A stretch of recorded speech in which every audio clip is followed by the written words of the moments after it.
Did you know the battles happening in Israel today were written about thousands of years ago? And one man, Zerubbabel, played a major role. You might not know his name, but his mission shows us what's happening now and what's still to come.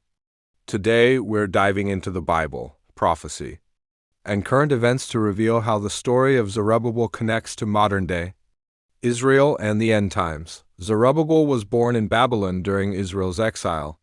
He was a royal descendant of King David. That means he came from the line of kings. After 70 years in exile, he led the first group of Jews back to Jerusalem. He was chosen to rebuild the temple that had been destroyed.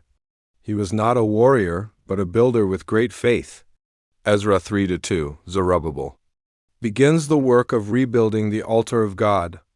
As soon as they started rebuilding the temple, enemies showed up. They mocked them. They threatened them. And the work stopped for years. People around Jerusalem were angry. They didn't want Israel to rise again. This was more than politics, it was spiritual warfare. Ezra 4-4, the people discouraged the builders and made them afraid. Does that sound familiar? Even today, Israel is surrounded by enemies. The battle continues. When fear stopped the building, God sent His word. He raised up two prophets, Haggai and Zechariah. Zechariah 4-6, not by might, nor by power, but by my Spirit, says the Lord.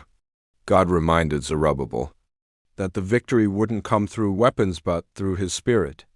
And guess what? They finished the temple. Because when God starts something, no enemy can stop it.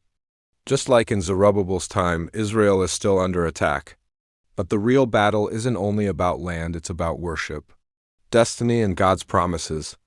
Iran, Hamas, and others threaten modern Israel, but the Bible already spoke about Ezekiel 3:8-9.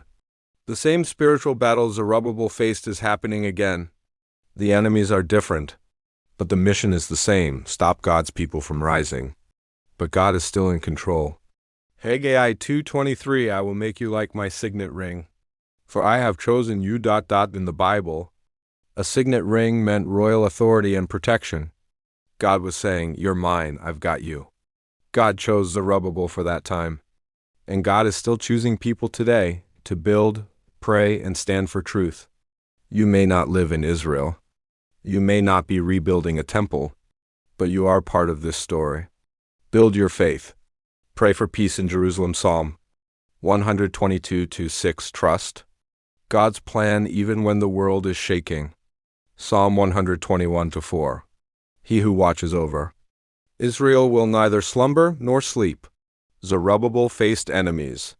Israel still faces enemies, but God's promises still stand. If you believe God is still working in Israel and in your life, like, share, and subscribe.